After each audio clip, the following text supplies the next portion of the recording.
Welcome back to Outdoors with Larry Ray, brought to you proudly by Tennessee Wildlife Resource Agency, Barton Power Sports, Sportsman's Warehouse, and Best Care Home Services. Hey, welcome back to Outdoors with Larry Ray as we continue our conversation with the best of the best here on Outdoors with Larry Ray, and that we're talking about Ronnie Capps and Steve Coleman. The Reelfoot is really drawn. And I think Ron may be writing something about this in the next issue of the Mid-South Hunting and Fishing News. Reelfoot and you guys and other guys have really brought attention to Reelfoot and the makers of good fishermen. So Excellent fishermen. Talk about it, Ronnie, what it's meant for you to grow up and be in that area, and tell our listeners how you and Steve got to know each other. Gosh, well, honestly, it was a childhood love that started there, right there at Reelfoot, and for the both of us, and really the families that we come from, and our friends too. They was connected to people that really made a living at commercial fishing, trapping, hunting, and guiding people on Reelfoot Lake for crappie fishing. So I mean, we crappie's kind of been a livelihood for a lot of people where we come from, and the techniques that they use to be successful, whether bad times and good, I mean, those techniques, that's the techniques that we've carried so far, and that's what we use today. I mean, we still do a lot of the double minnow rigging, for example, and some of the techniques and at marking things.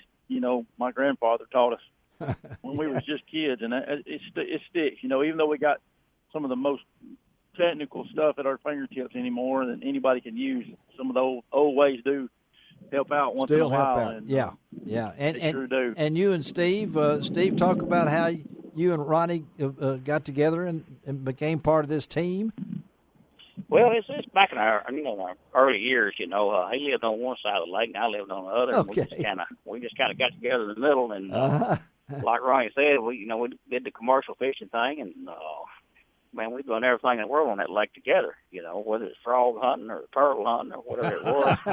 Yeah. But the fishing part of it, I can remember back when we were young.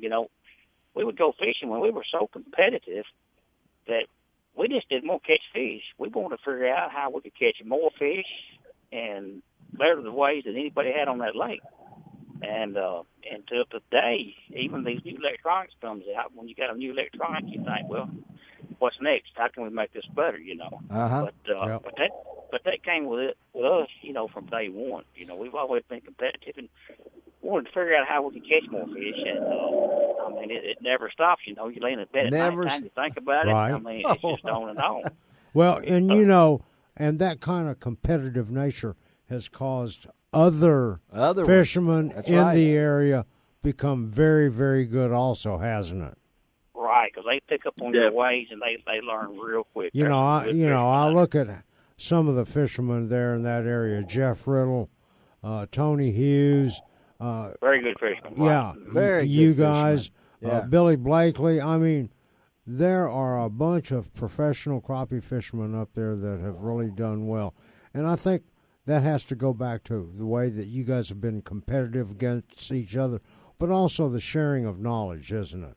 Right, the sharing of knowledge is a major part of it. And you do that, Ronnie, too, don't you? Don't you love to interact with the fans and things? Yeah, I don't think there's anything we wouldn't tell you. It's not a lot of.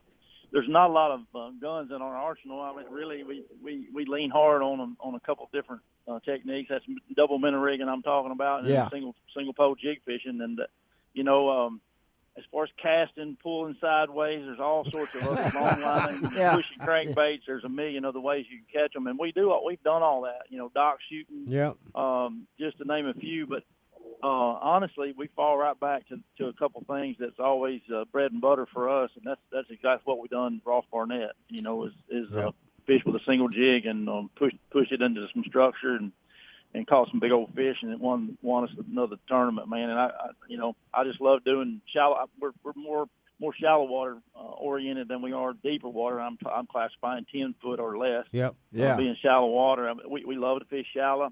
That's the nature. That's where we come from at Reelfoot, and that's just what we applied at Ross Barnett, man, and had a ball doing it. And can't wait till the next one in June at Kentucky Lake. And Ronnie and Steve, you guys talk about, doing things like you've always done.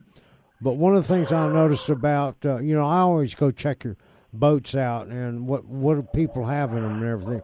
But you've been using almost the same B&M BGJP poles over the last several years. I mean, that's how good some of that stuff is, and so why change, right?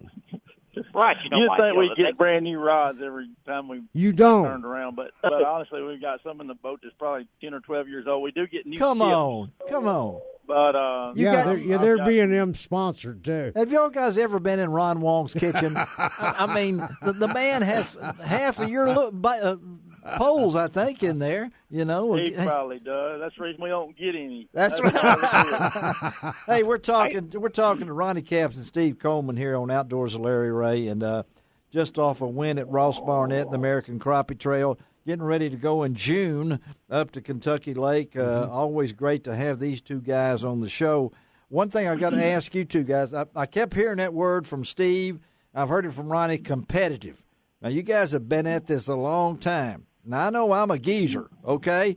But you guys still, to me, it seems you guys have that fire. Talk about that, Ronnie.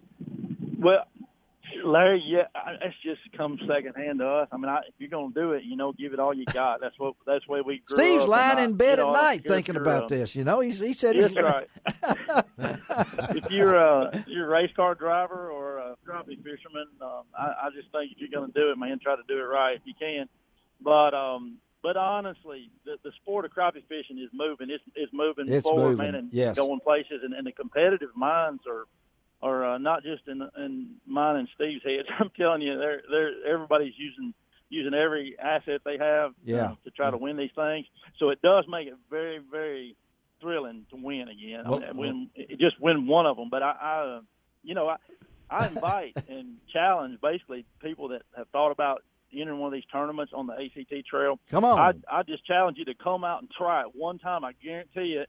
If you had never even fished one tournament in your life, you'll learn a ton. You're going to meet some super folks. Mm-hmm. The next one's in June in Kentucky Lake, and I'd like to see some new faces, and I'd love to tell them some stories. So, anyway. I think that someday I'm hoping that someone will pick up this trail and put it on TV so I can watch it. It is on TV now. Well, I'm talking about, let's out of the Pursuit Channel. And then I can see Ronnie Capps and Steve Coleman.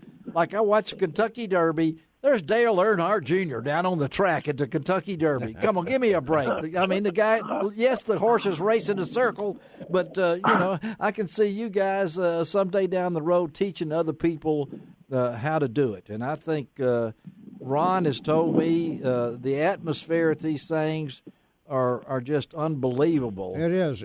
And because one of the things that Ronnie and Steve have talked about throughout these segments here is that it's competitive. It's so competitive. And everybody is kind of like on their toes as everybody's weighing in because the scores are so close. And that's, Ronnie and Steve, it's getting harder and harder to win one of these things. And the scores really show it and the weights show it because they're so close in all these tournaments, isn't it? And when it's close like that, it creates so much excitement. It's unreal. That's less than a pound. It's typically separating the top 10. Less than a pound, maybe. Yeah. So every ounce counts, and every I think this tenth of an ounce, every tenth of a hundredth of an ounce counts now because that's how they weigh them. So how much is it going to take to win at Kentucky Lake? Whoa! Everybody gets quiet there. I mean, okay.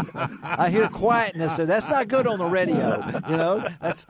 Oh man! It's going to take 7 fish each day. No, wait. Now, what'd you say, Steve? Huh? And it's going to take 7 fish each day. Okay, so there you go. Spoken like a true philosopher. 7 fish each day. Okay, that's all we're going to get. Well, that will be based, and what's in June. That's middle of June there. I don't remember exactly the date. I think it's the 18th and 19th. But it's going to be based out of where? Where's it going to be based out of? Y'all know Paris Landing. Paris Landing. Yep. Great place. Folks, get up there. We'll post this. So we've got a lot of pictures that Ron took from the tournament. They've already been posted. I've seen them from Ross Barnett, and so go to lroutdoors.com. Read about all the information about these guys and how they won it and how the next tournament will be at Kentucky Lake. Hey, guys, we appreciate you spending some extra time with us. We'll let Steve get back in the truck, and y'all can go fishing and don't have to worry about anything. Okay, guys?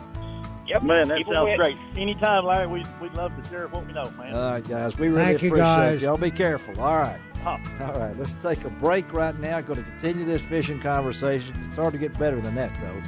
Be right back on Outdoors with Larry Ray.